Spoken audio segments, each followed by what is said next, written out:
Quality और consistent performance के लिए सिर्फ सिल्वर पंप्स एंड मोटर्स, नाम याद रखना।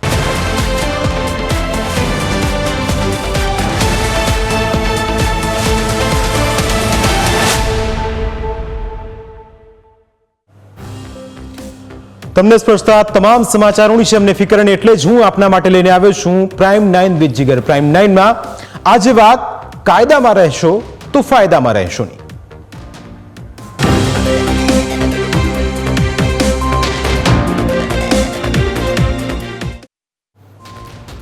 છેલ્લા કેટલાક સમયથી રાજ્યમાં ગુનેગારોનું આવી બન્યું છે। ગુનેગારો હવે ગુનો કરતા પહેલા 100 વાર વિચાર કરે તેવી સ્થિતિનું પણ નિર્માણ થયું છે। કોઈક ચપ્પુ બતાવે તો તેનો વરઘોડો નીકળે છે, કોઈ પથ્થરમારો કરે તો તેની તાંટિયા તોડ સર્વિસ કરવામાં આવે છે, કોઈ નકલી ઈડી ઓફિસર બનીને કોઈકના ઘરે રેડ પાડવા જાય તો એ ઈડી ઓફિસરોની કે જે નકલી છે એમની પણ સર્વિસ આ જ રીતે થાય છે। કોઈ દબાણ કરે તો એ દબાણ કરનારના ઘર પર બુલડોઝર પડે છે। કોઈ સામૂહિક દુષ્કર્મની અંદર જે આરોપી છે એ આરોપી પોતાની દાદાગીરીના દમ પર પોતાનો પાવર બતાવે તો તેની પણ આ રાજ્યમાં સર્વિસ થાય છે। જો કોઈ અપરાધી પોતાના પાવરના દમ પર એમ કહેતો હોય કે ગુજરાત પોલીસ શું કરી લે છે તો એ તસવીરો પહેલા આ ગુજરાતની જોઈ લે અને ગુજરાત પોલીસના આ જ દ્રશ્યો જોઈ લે કે જેની ચર્ચા અત્યારે ઠેક ઠેકાણે થઈ રહી છે। અને એટલા જ માટે આજની આ ચર્ચા પણ કરવી છે। આજની આ ચર્ચામાં આપણી સાથે જોડાયા છે ડોક્ટર યજ્ઞેશ દવે કે જે પ્રવક્તા છે બીજેપીના અને સાથે છે મહેશભાઈ। આપ બંનેનું સ્વાગત છે। નેતા કોંગ્રેસ, સૌથી પહેલો સવાલ યજ્ઞેશભાઈ, તસવીરો જે સામે આવી રહી છે એની અંદર અપરાધીઓ પહેલા તો હવે ગુજરાતમાં ગુનો કરતા ડરી રહ્યા છે અને સૌથી એક સંકેત અને એક સંદેશ એ આખા ગુજરાતમાં અને અપરાધીઓને કે આવું કરશો તો હવે નહીં ચાલે।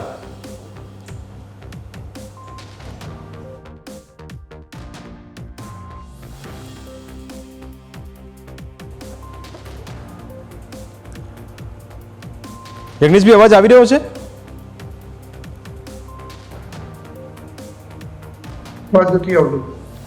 હવે આવે છે? ઓકે યજ્ઞેશભાઈ, સૌથી પહેલો સવાલ કે ગુજરાતમાં અત્યારે ગુનેગારોના વરઘોડા નીકળી રહ્યા છે અને જે રીતે અપરાધીઓ બેફામ બન્યા હતા એ અપરાધીઓની હવે ચમત્કાર મળી રહ્યું છે। ગુજરાત પોલીસ એક બાદ એક આવા અપરાધીઓને જાહેરમાં લાવી રહી છે અને એ દર્શાવી રહી છે કે ગુજરાતમાં હવે અપરાધીઓની એક નહીં ચાલે। ચોક્કસ ગુજરાતની અંદર જોવા જઈએ તો જે પ્રમાણે પોલીસ કાર્ય કરી રહી છે, પોલીસ પગલાં લઈ રહી છે, તો ગુનેગારોની એવી તો સજા થવી જોઈએ કે જેથી બીજો કોઈ વ્યક્તિ આવો ગુનો ન કરી શકે અને કોઈ પણ જાનમાલની ચિંતા કર્યા વગર ગાડી ચલાવવી, કોઈ પણ વ્યક્તિને પર ગમે તે રીતે એની પર પ્રહાર કરવા, એને મારી નાખવા અને કોઈ પણ જેને દાદાગીરી કરવી કે આ બધી લુકાગીરી આવી બધી પ્રવૃત્તિઓ જે ચાલતી હોય છે, કદાચ કોઈ નકલી પોલીસ બની જવું, નકલી ઈડીના ઓફિસર બની જવું, નકલી કલેક્ટર બની જવું, આ રીતે કરીને એવા વ્યક્તિઓને તો એક સજા એવી થવી જ જોઈએ કે જેના કારણે ફરીથી તેઓ આવો ગુનો કરતા પહેલા 100 વખત વિચાર કરે। એ ગુજરાતની અંદર ગુજરાતના મુખ્યમંત્રી શ્રી ભૂપેન્દ્રભાઈ પટેલના નેતૃત્વમાં હર્ષભાઈ સંઘવીના નિર્દેશન હેઠળ જે પ્રમાણે પોલીસ કામ કરી રહી છે ગુજરાતની પોલીસ, એ ખરેખર પ્રશંસનીય કામગીરી છે અને આ કામગીરીના આધારે જ હું એ કહું છું કે ગુનાખોરીમાં કોઈ પણ વ્યક્તિ ગુનો કરતા 100 વખત વિચારશે કે ના આ ગુનો કરીશું તો આવી સજા થશે અથવા તો અમને આ પ્રમાણે બજારની વચ્ચે જે પ્રમાણે લઈ જવામાં આવશે। જો કે કોઈ પણ વ્યક્તિઓને લઈ જવામાં આવતા હોય છે એ કોર્ટના નિદર્શન હેઠળ રિકન્સ્ટ્રક્શન માટે લઈ જવામાં આવતા હોય છે, કાં કોર્ટમાં રજૂ કરવા માટે લઈ જવામાં આવતા હોય છે, તો એ રજૂ કરવામાં આવતા એક પ્રક્રિયા છે। આ પ્રક્રિયા કોઈ કાયદાથી વિરુદ્ધ પ્રક્રિયા નથી, એ સ્પષ્ટ છે। બિલકુલ મહેશભાઈ, સવાલ અહીં એ થાય કે જે રીતે તસવીરો આપ પણ જોતા હશો ને ગુજરાતમાં જે રીતની અત્યારે કેટલી પણ ઘટનાઓ ઘટી એના અપરાધીઓ હવે સામે લાવી રહ્યા છે અને એમની ચાલ પરથી એટલું ચોક્કસ સમજી શકાય મહેશભાઈ કે પોલીસે તેમને બરાબરના પાઠ ભણાવ્યા હશે। અહીં રાજનીતિને પર રાખીને મહેશભાઈ, આપ માનો છો કે ગુજરાતમાં સલામતીના જે દાવા થઈ રહ્યા છે અને આ તસવીરો જે સામે આવી રહી છે એના મુદ્દે કોંગ્રેસનું શું રિએક્શન? કોંગ્રેસ કરતા પણ હું એક બહુ એક ગુજરાતના નાગરિક તરીકે એવું કહેવા માંગુ છું કે ગુજરાતની અંદર ભાજપ હોય, કોંગ્રેસ હોય, કોઈ પણની સરકાર હોય ત્યારે એનો નાગરિક સલામત હોવો જોઈએ. એ બધાથી પહેલું પગલું હોવું જોઈએ અને સેકન્ડમાં આરોગ્ય હોવું જોઈએ. પણ જે રીતે આજે ગુજરાતની અંદર ચાલી રહ્યું છે, સારી વાત છે કે અત્યારે જે પગલાઓ લે છે આ જો વહેલી તકે પહેલા લીધેલા હોત તો આજ આ ગુજરાતના લો એન્ડ ઓર્ડરની પરિસ્થિતિ ન થાત. બીજી વસ્તુ કે જે રીતે દાવો કરવામાં આવે છે, પણ હું એમ કહું છું કે વરઘોડા આપણે કાઢીએ, આ તોમતદારો બધા એવા છે કે એના તમે વરઘોડા કાઢો, અમે એને આબરૂ કે ઇજ્જત હોતી નથી, પણ એના વરઘોડા કાઢ્યા ઓકે જે કઈ લીગલી અનલીગલી જે થતું હોય. મને એક બહુ નોન કરેક્ટેડ આઈપીએસ અધિકારી આજે યાદ આવે છે અને એની વાત એટલા માટે મને યાદ આવે છે કે હું તો ત્યારે યુવાન હતો અને એ રાજકોટના કમિશનર હતા સુધીર સિંહા. એ હંમેશા એ પગલું લેતા અને અધિકારીઓને પણ કહેતા કે આ તોમતદારને તમે ગમે તેટલો મારો, માર્યા પછી આને કાંઈ ફેર નહીં પડે, કારણ કે આ 15 દિવસે કે 20 દિવસે આનો દુખાવો વહી જવાનો. આના કાગળો એવા કરો કે એ કાગળમાંથી એ બીજું વિચારી જ ન શકે, કોર્ટ કચેરીના ધક્કામાંથી એ નવરો જ ન થવો જોઈએ અને એ નવરો ન થાય એનાથી વિશેષ કોઈ સજા નથી અને એને કોર્ટની અંદર સજા પડવી જોઈએ. એ મહત્વનું છે, કારણ કે માર વરઘોડાથી આ લોકોને કાસો ફેર નથી પડતો. સજા કેટલાને પડે છે એ બહુ મહત્વની વાત છે. સાથે સાથે જે રીતે વાહનની પરિસ્થિતિઓ છે, વાહન જે રીતે ગમે તે પોલીસ ઉપર ચડાવી દેવામાં આવે, આપણે જે અમદાવાદમાં જોયું, તો એને પાછી જે રીતે ટ્રીટમેન્ટ દેવામાં આવી બંને માણસને, તો એની અંદર પણ પોલીસનો જ રોલ આવ્યો. ભલે સસ્પેન્ડ થઈ ગયા પણ એને સસ્પેન્ડ કરતા એને પણ સજા પડવી જોઈએ અને પોલીસ પણ ગેરકાયદેસર કોઈ વસ્તુ ના કરે એ પણ બહુ જરૂરી છે. પોલીસ દારૂનો નાશ કરવા જાય પણ ત્યાં જ પોલીસ પાછો દારૂ પોતાની ગાડીમાં મૂકી દે, એવા પણ બનાવો બન્યા. જ્યારે પોલીસ સરકારથી બીસે, પોલીસ કર્મચારી સરકારથી બીસે કે આ સરકાર મને ઘર ભેગો કરી દેશે, નોકરીમાંથી છૂટો કરી દેશે, આ મારા જે કરપ્શનનો વહીવટ છે એ બધો બંધ થઈ જશે, આ એક્શનમાં જ્યારે સરકાર આવે તો આપોઆપ ઉપરથી લઈને નીચે સુધી આ બધો જ ભ્રષ્ટાચાર બંધ થાય અને આ બધું જે લો એન્ડ ઓર્ડર તોડવાની જે હિંમત કરે છે ને એ પણ હિંમત ન થાય. હું આપના માધ્યમ દ્વારા ફરીથી કહું છું કે અધિકારીઓને પણ કહું છું કે તમે માયરે આમાં ખાલી છૂટી જવાનો છે, પણ આ લોકોને સજા થાય અને સજાના કાગળિયા એવા થવા જોઈએ કે એને કોર્ટ જામીન પણ ના દે, એ જરૂરી છે. માયરે કે વરઘોડા કાઢે કશું થવાનું નથી. યજ્ઞેશભાઈ, મહેશભાઈનું કહેવું છે કે વરઘોડા કાળે કંઈ નહીં થાય, સર્વિસ કરવાથી કંઈ નહીં થાય, યોગ્ય કાયદો વ્યવસ્થા મજબૂત કરવી પડશે. શું આ વાતને આના મુદ્દે આપ શું કહેશો યજ્ઞેશભાઈ? રિકન્સ્ટ્રક્શન ગુનાનું કરવું કે ગુનેગારોને રિમાન્ડ પર જે ગુનો કબૂલ ન કરતા હોય અથવા તો જેના પુરાવાનો નાશ કરવા માંગતા હોય, પુરાવાનો નાશ કરવા માટેના પ્રયત્નો કરતા હોય, તો એના માટે એ પોલીસની જે પદ્ધતિ હોય છે એ પોલીસ એની પદ્ધતિથી કામ લેતી હોય છે. એમાં કોઈ મને એવું લાગે છે કે દયા રાખવાની જરૂર નથી કે એને કોઈ એમને આશ્વાસન આપવાની પણ જરૂર નથી. પરંતુ જે પ્રમાણેની કામગીરી ગુજરાત પોલીસ કરી રહી છે એ પ્રમાણેની કામગીરી જોતા મને એવું ચોક્કસ લાગે છે કે ગુજરાતની અંદર જે ગુનેગારો છે એ જે પ્રકારનો ગુનો કરતા હશે એ પ્રકારનો ગુનો ફરીથી કરતા અચકાશે. કારણ કે જો ગુનેગારને કશું જ ન થાય અને ગુનેગારને સીધો પકડીને તમે કોર્ટમાં રજૂ કરો, કોર્ટથી જેલમાં મોકલો, જેલની અંદર જો 3-4 મહિના રહ્યા અને પછી બહાર નીકળી ગયા, તો એ પરિસ્થિતિ ઉપરથી લોકો માટે વસમી એટલા માટે થશે કે બહાર નીકળીને ફરીથી પાછો એ વ્યક્તિ ગુનો કરશે. પરંતુ આ પ્રમાણેની હોય ને એને લોકો ઓળખી જશે કે આ જ વ્યક્તિ જે ગુનેગાર છે આ છે, એટલે ગુનેગારોની પણ લોકોની અંદર ઓળખ થશે કે ના આ વ્યક્તિ ગુનેગાર છે, તો ફરીથી એને કોઈ પણ જગ્યાએ ક્યાંય જો પકડાય કે ક્યાંય જગ્યાએ કે દેખાય તો પણ એ વ્યક્તિને લોકો એવી નજરે જોશે કે જેથી એ ગુનેગાર છે એટલે એને પણ ખ્યાલ આવે કે આવું ફરીથી ન કરવું જોઈએ કે જેના કારણે મારે આ ભોગવવું પડે. અને બીજું કે ગુજરાતની અંદર પોલીસ કાયદાના દાયરામાં લઈને જ બધું કાર્ય કરતી હોય છે.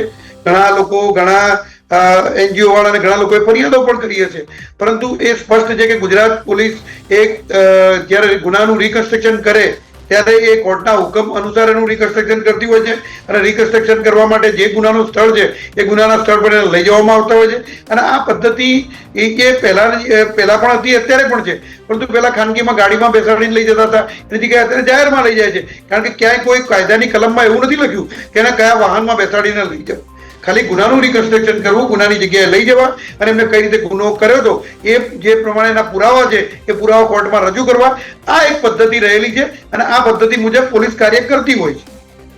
બિલકુલ મહેશભાઈ, જે કાયદાકીય રીતે યજ્ઞેશભાઈનું પણ કહેવું છે કે કાયદાકીય પ્રોસેસ છે, પોલીસ પોતાનું કામ કરે છે, કાયદામાં રહીને કામ કરે છે અને ગૃહ રાજ્યમંત્રી હર્ષ સંઘવી પણ કહે છે કે કાયદામાં રહેશો તો ફાયદામાં રહેશો. શું આપને એવું લાગે છે કે ગુજરાતમાં હજુ પણ જે સુરક્ષાની જે જરૂરિયાત છે એ સુરક્ષા નથી, અથવા તો જે કાયદાની વાત કરવામાં આવી રહી છે, જે ગુનેગારો પર અંકુશની વાત કરવામાં આવી રહી છે, એમાં ક્યાંક લૂપહોલ છે?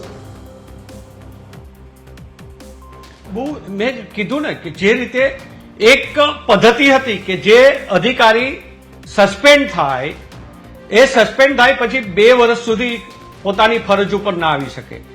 સરકારમાંથી પરિપત્ર થાય કે જે કરપ્શનમાં પકડાણો હોય એને 1 વર્ષ પછી ફરજમાં લઈ લેવામાં આવશે. વાય જે 2 વર્ષનું જે હતો એમાં તમે સુકાને ફેરફાર કરીને વર્ષદી કરો, એટલે શું તમે એને છોડ દેવા માંગો છો કે ના તમે તારે કરપ્શન કરો, વર્ષદીમાં પાછા તમને નોકરી ઉપર લઈ લેશું? હું તો ત્યાં સુધીનું કહું છું કે કાયદો ત્યાં સુધીનો હોવો જોઈએ કે એને જ્યાં સુધી સરકાર યાની કે કોર્ટની અંદર એની મેટર ચાલતી હોય, જ્યાં સુધી નિર્દોષ ના છૂટે ત્યાં સુધી એને ફરજમાં લેવા જ ના જોઈએ. કારણ કે આ લોકોને હવે આદત પડી ગઈ છે. ઘણા અધિકારીઓ એવા છે કે જેને કઈ ફેર પડતો નથી, 2 વાર સસ્પેન્ડ થયા, 3 વાર સસ્પેન્ડ થયા છે અને કરપ્શનમાં પકડાણા હોય ફરીથી નોકરીએ ચડી જાય, કાંઈને હેડક્વાર્ટરમાં મૂકી દેવામાં આવે, જેમ અમદાવાદની અંદર વિષય નથી. મારે આપણે સીધો સવાલ મહેશભાઈ એ છે કે શું ગુજરાતમાં આપણે રહીએ છીએ અને ગૃહ રાજ્યમંત્રી અને ચેતવણી ગુનેગારોને જ્યારે આપતા હોય ત્યારે શું આપ એક આગેવાન તો છો, એક નેતા પણ છો, શું આ વાતને સમર્થન કરો છો કે જે ગુનેગારોને ચેતવણી આપવામાં આવે છે કે સુધરી જજો નહીં તો વરઘોડો નીકળશે? શું કોંગ્રેસ આ વાતને સમર્થન કરે છે કે નહીં? મારે ખાલી એટલું આપની પાસેથી જાણવું છે. કહી દઉં છે યજ્ઞેશભાઈ આની પહેલા બોલ્યા હતા કે દયા રાખવાની, દયા કોઈ તોમતદારને દયા જ ના રાખવાની હોય. કારણ કે કોઈ તોમતદાર છે એ કોઈ જ્ઞાતિનો નથી, કોઈ તોમતદાર જે ગુનાઓ કરે છે એ કોઈ જાતિનો નથી, કોઈ ધર્મનો નથી, એ ગુનેગાર છે, એની ઉપર દયા ન જ હોય. જે સિસ્ટમ પોલીસ કરતી હોય બરોબર, પણ મારી એમાં બહુ ચોખ્ખી વાત છે કે સલામત ગુજરાત ત્યારે જ થાય કે આ ગુનેગારોને સજાઓ પડે અને એ પોલીસ સાબિત કરી દે કે અમે આટલી સજાઓ પડાવી, તો જ આ વસ્તુ છે કે જે ગુનેગારોના અત્યારે વરઘારવા નીકળે છે, હું એને વર્ષની પછી એ જોવા માંગુ છું કે એ ગુનેગારોના કાગળિયા કેટલા કર્યા છે, કેટલા મજબૂત કર્યા છે, એને કેસ ચાલે ત્યાં સુધી જામીન ન મળે એવા કાગળિયા કરવા જોઈએ અને એની અંદર સજા પડવી જોઈએ, તો જ આ ગુજરાત સલામત છે. બાકી આપણે ગુનેગારોને એમ કહે કે સાંજમાં સબ્જી જાજો અને તમે ગુનો કરશો તો વરઘોડો નીકળશે, તમે જેને કરવો છે વરઘોડા 50 વાર નીકળે છે એને કઈ ફેર જ નથી પડવાનો. એને ત્યારે જ ફેર પડે કે એને જામીન ન પડે અને એને સજાવવું પડે, તો જ આ વસ્તુની ઇફેક્ટ આવે તો જ ગુજરાત સલામત થાય. બિલકુલ યજ્ઞેશભાઈ, આવા કિસ્સાઓમાં કારણ કે ક્યારેક માનવાધિકાર પંચ પણ મેદાનમાં ઉતરતું હોય છે, પોલીસ સામે પણ એ કાર્યવાહીની માંગ કરતા હોય છે, કોર્ટમાં કેસ જતા હોય છે, શું આપને લાગે છે કે આવા કિસ્સાઓમાં ક્યારેક આ પરિસ્થિતિનો પણ સામનો કરવો પડે? કારણ કે એને પણ એક માનવાધિકાર પંચ છે, એ પણ ક્યારેક આવા કિસ્સાઓમાં સવાલ ઉઠાવતું હોય છે. માનવ અધિકાર પંચ છે આવા કોઈ કિસ્સામાં સવાલ એટલા માટે ન ઉઠાવી શકે કે આ કિસ્સા અમે પહેલા પણ આપને જણાવ્યું કે કોર્ટની મંજૂરીથી ગુનાના રિકન્સ્ટ્રક્શન કરવા માટે ગુનાના સ્થળે એમને લઈ જવામાં આવતા હોય છે, એને કોર્ટની મંજૂરીથી લઈ જવામાં આવતા હોય છે. બીજું કે મહેશભાઈને કદાચ સાંભળવામાં ભૂલ છે, મેં ક્યાંય દયા ખાવાની વાત કરી જ નથી. દયાની વાત જે સામાજિક સંસ્થાઓ કરી રહી છે એની વાત મેં કરી હતી. બાકી ભારતીય જનતા પાર્ટી તો ચોક્કસ એ કહે છે કે તમે કાયદામાં રહેશો તો જ ફાયદામાં રહેશો. બાકી ક્યારેય ભારતીય જનતા પાર્ટી આવા ગુનેગારો માટે દયાની ફેવરમાં નથી. બીજું સજાની પણ ભારતીય જનતા પાર્ટી એ જ વાત કરે છે અને ગુજરાત રાજ્યના ગૃહ ગૃહ રાજ્યમંત્રીએ પણ એ જ વાત કરી છે કે સજા પણ એવી થવી જોઈએ કે જેથી દાખલો બેસે અને ફરીથી કોઈ ગુનેગાર આવો ગુનો કરતા અચકાય એવી સજા થવી જોઈએ, અને એમાં એ જ ભારતીય જનતા પાર્ટીનો મત હોઈ શકે. બીજું કે સરકાર જ્યારે આવા પગલાં ભરી રહી છે, સરકાર જ્યારે ગુજરાતની અંદર કડક હાથે કામ લઈ રહી છે, ત્યારે જો માનવ અધિકાર પંચની અંદર કોઈ આવી રજૂઆતો કરે તો મને એવું લાગે છે કે એ એની મૂર્ખામી કહી શકાય, કોઈ રજૂઆત કરતું હોય. મહેશભાઈ, આપે પણ સાંભળ્યું હશે, દયા કોઈના પર ખાવાની થતી નથી એવું યજ્ઞેશભાઈનું પણ કહેવું છે અને ગૃહ રાજ્યમંત્રી હર્ષ સંઘવી પણ કહે છે. શું આપ માનો છો કે ગુજરાતમાં, ફરી એકવાર એટલા માટે કહું છું કારણ કે મારા સવાલનો જવાબ મને મળ્યો ન હતો, ગુનાખોરીનો ગ્રાફ ઘટ્યો છે, જે ગુનાઓ થતા હતા એવા આ પ્રકારના કિસ્સાઓ, કારણ કે છેલ્લા કેટલાય સમયથી તમે જુઓ કે એ કોન્સ્ટેબલ કોઈની અકસ્માત કરે અને મોતને ઘાટ ઉતારે તો એને પણ જાહેરમાં લાવવામાં આવ્યા છે, ઈડીના અધિકારીને પણ જાહેરમાં લાવવામાં આવે. સુરતની ઘટના આપને યાદ હશે કે જ્યાં પથ્થરમારો ગણેશ પંડાલ પર થયો હતો, 24 કલાકની અંદર આરોપીને પકડીને એ લોકોની સમક્ષ હાજર કરવામાં આવ્યા હતા. રાજકોટમાં પણ આ પ્રકારના કિસ્સાઓ થયા છે. સુરતમાં કોઈ ચપ્પુ કાઢીને બહાર આવે તો એને પણ આ રીતે સર્વિસ કરવામાં આવે છે. શું કોંગ્રેસ એટલા માને છે આખી આ ઘટનામાં કે આ પ્રકારના કિસ્સાઓ એક ગુનેગારો માટે આપ ચોક્કસ આપ કહો છો કે કાયદાકીય રીતે મક્કમ અને મજબૂત રીતે કાર્યવાહી થવી જોઈએ, પણ આ પ્રકારની ઘટનાઓ સામે આવતા જેમ જાહેરમાં આરોપીઓને રજૂ કરવામાં આવે છે એનાથી ક્યાંક તો ફરક પડશે ને મહેશભાઈ?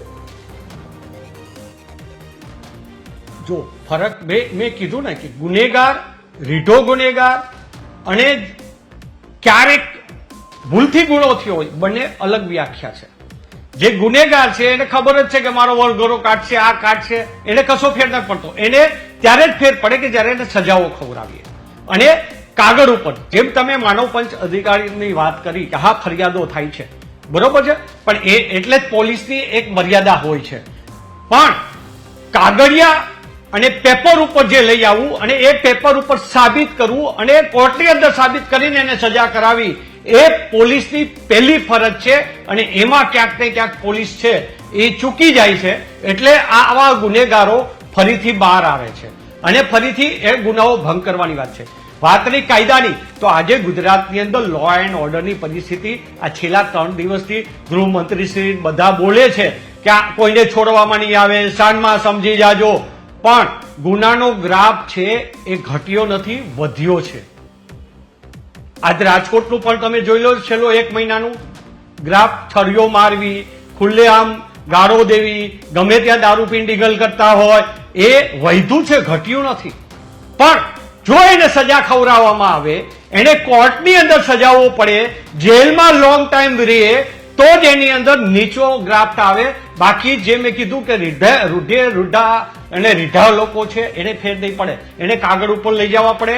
પોલીસ છે એની એક મર્યાદા આવવાની, પણ પોલીસની સાબિત કરવાની મર્યાદા નથી. એ કાગળ ઉપર જો સાચી માહિતી અને કોર્ટમાં સાબિત કરી દે તો જ મહત્વનું છે. એટલે જ મેં કીધું કે મને સુધીર સિંહ સાહેબ યાદ આવે છે કે એને જાહેરમાં અધિકારીઓને કીધું હતું કે આ જે કરો એ બરોબર છે, એ એક આપણી વ્યવસ્થાનો ભાગ છે, જે ગુનેગાર છે એ નથી બોલવાનું, એના માટે કરવું પડે.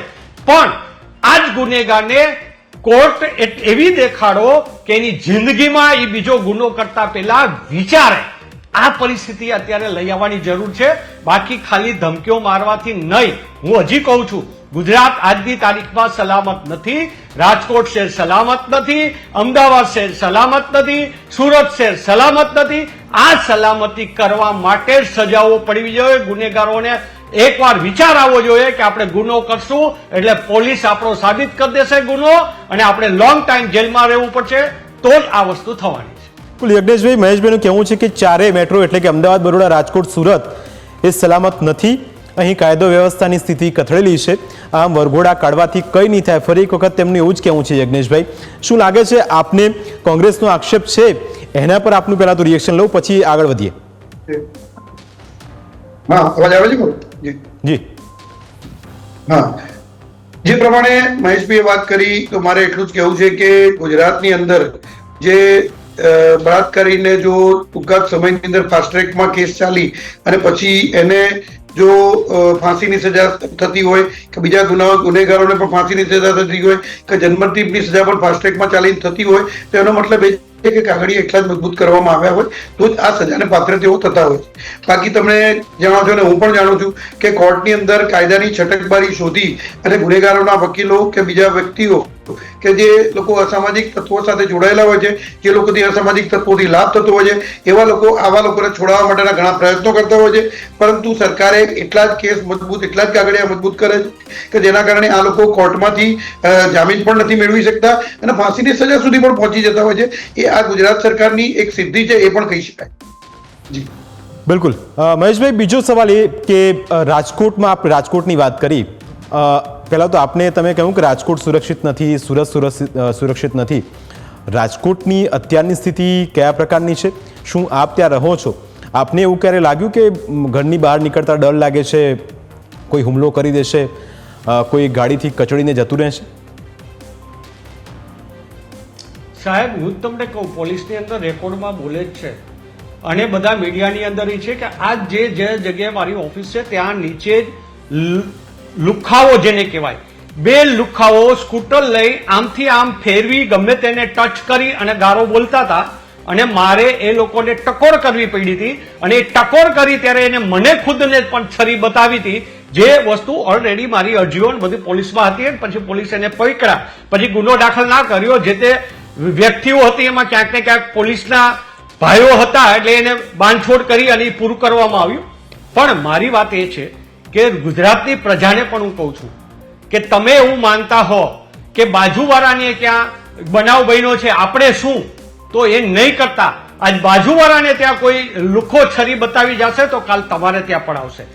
એકતા કરો, ગુનો દાખલ કરાવો, તમારા સીસી કેમેરાના સબૂતો રજૂ કરો અને કેસ પણ તમે, પ્રજા પણ લડે. અને આ ખાલી સરકારની કે વિરોધ પક્ષની જવાબદારી નથી, લોકોએ પણ હવે જાગૃતિ દેખાડવી જ પડશે. લોકો પછી એવું માને કે આ તો મહેશભાઈને ત્યાં બનાવ બન્યો તો યજ્ઞેશભાઈને શું? પણ યજ્ઞેશભાઈ પણ બાજુમાં રહેતા હોય છે. યજ્ઞેશભાઈ જો આંખ બંધ કરે અથવા યજ્ઞેશભાઈને કઈ બન્યું અને મહેશભાઈ આંખ બંધ કરે તો કાલ મહેશભાઈને પણ આવશે. કારણ કે લુખાઓને કાંઈ ના હોય, એકને દબાવ્યો તો બીજાને દબાવે. ત્યારે પ્રજાએ પણ જાગૃત થઈને આ વસ્તુ કરવી જોઈએ અને ગુનેગારની સામે ગુનો દાખલ કરવો જોઈએ. એક હું દાખલો તમને દેવા માંગુ છું. રાજકોટની અંદર જે બન્યો, ભાજપના આગેવાન સરદારા અને પીઆઈ સાથેનો જે બનાવ બન્યો, એમાં પોલીસ શું કરે છે ને, આ હું તમને કહું. જાહેર બીજી પબ્લિક અને પોલીસમાં શું કરે છે ને, આ હું તમને દાખલો દઉં. ઘણા એવા બનાવો બન્યા છે કે 302 થઈ હોય, 307 થઈ હોય અને એની અંદર નિર્દોષ વ્યક્તિનું પણ નામ દાખલ કરી દેવામાં આવ્યું હોય, ત્યારે પોલીસ પકડી અને એમ કહી દે કે એફઆઈઆરમાં નામ આવી ગયું એટલા માટે હવે અમે તમને છોડી ના શકીએ, અમારે તમને લઈ જ જવા પડે. પછી તમે કોર્ટમાં ભલે છૂટી જાઓ, તમે ત્યાં સાબિત કરજો. તો આ પીઆઈની ધરપકડ કેમ ઠેઠ સુધી કરવામાં ના આવી? ઠેઠ સુધી બધી જ વસ્તુ પોલીસને ખબર હતી, છતાં પોલીસે કેમ આ વસ્તુ ઠેઠ 307 બધું કાઢી નાખ્યું? પછી પીઆઈની હાજર થયા કેમ? ભાઈ, પીઆઈને ત્યારે ધરપકડ કરીને એવું ના કર્યું કે ના તમે કોર્ટમાં સાબિત કરજો કે આ 307 છે કે નહીં? જે હું એવું નથી કહેતો પીઆઈને જે હકીકત હતી લઈ આવ્યા, સારી વાત છે, હું અભિનંદન દઉં છું પોલીસને પણ કે જે હકીકત ત્યાં બનાવ બન્યો, જે ભાજપના આગેવાને ખોટી ફરિયાદ કરી હતી, હથિયાર નહોતું છતાં દેખાડ્યું હતું. આ જ રીતે પ્રજાની અંદર પણ તપાસ આવી જ થવી જોઈએ. કોઈ પણ વ્યક્તિનું નામ આવી ગયું હોય તો એને તાત્કાલિક 307માં કે 302માં પકડી એરેસ્ટ ન કરો. એ માણસ જો સાબિતી કરી શકતો હોય તો એની સાબિતી પૂરી લઈ અને પછી રિપોર્ટ ભરો. એ માણસને પરિસ્થિતિ એ થાય કે નિર્દોષ માણસ જેલમાં જાય અને એનું આખું ઘર બરબાદ થાય અને જામીન ઉપર બિચારો છૂટે અથવા એ જેલમાં ને જેલમાં રહે. તો આવી જ તપાસ જે પીઆઈની અંદર કરવામાં આવી એ તપાસ બધા માટે થવી જોઈએ. માત્ર પોલીસ અધિકારી હતો એટલા માટે એના માટે બધી બાંધછોડ કરી અને પોલીસે જે કર્યું એ ન થવું જોઈએ. સામાન્ય વ્યક્તિ માટે પણ આ જ રીતે તપાસ થવી જોઈએ. બિલકુલ. યજ્ઞેશભાઈ, છેલ્લો સવાલ. આ પ્રકારના કિસ્સાઓ, આ પ્રકારની જે કાર્યવાહી કરવામાં આવી રહી છે ગુનેગારોની સામે, શું લાગે છે આનાથી કેટલો ફરક પડી શકે? ગુનેગારો કંઈક કરતા પહેલા 100 વખત વિચાર કરશે કે નહીં કરે?